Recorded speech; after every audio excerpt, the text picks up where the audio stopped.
السلام عليكم. الحمد لله والصلاة والسلام على نبينا محمد وعلى آله وصحبه أجمعين.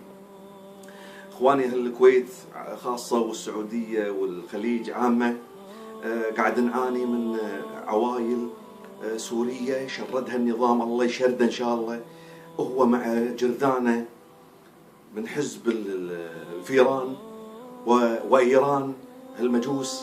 أسأل الله يا رب إن شاء الله يرينا فيهم يوم ما فعلوا بأهلنا شيء لا يصدق.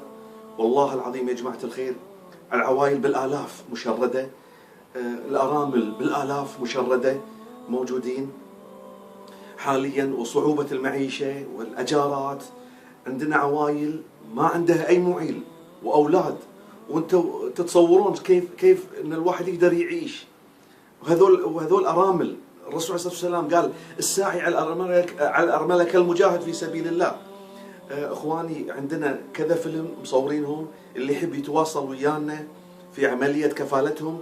الكفالة راح تصير مباشرة، شفافية كاملة من الكفيل إلى المكفول بدون أي وسيط. مجرد ما نعطيه الرقم هو يتصل وهو يحول لها كل شهر مبلغ ما يقارب 40 دينار.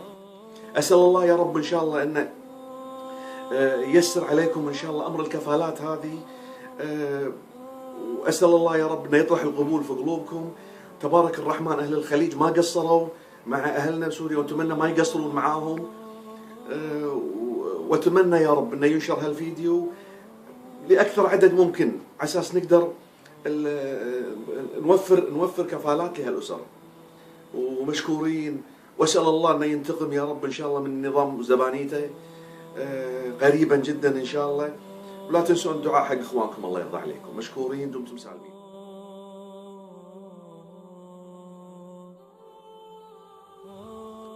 يقول عليه الصلاة والسلام: من نفس عن مسلم كربة فرج الله عنه من كرب يوم القيامة، والله في عون العبد ما كان العبد في عون أخيه.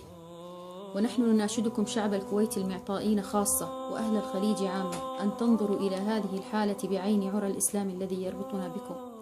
فهذا الشاب الذي أصيب مؤخرا بنزيف في الدماغ من القهر والضيق على المصاب الذي ألم بأوضاع السوريين، وهو بحاجة ماسة للعلاج.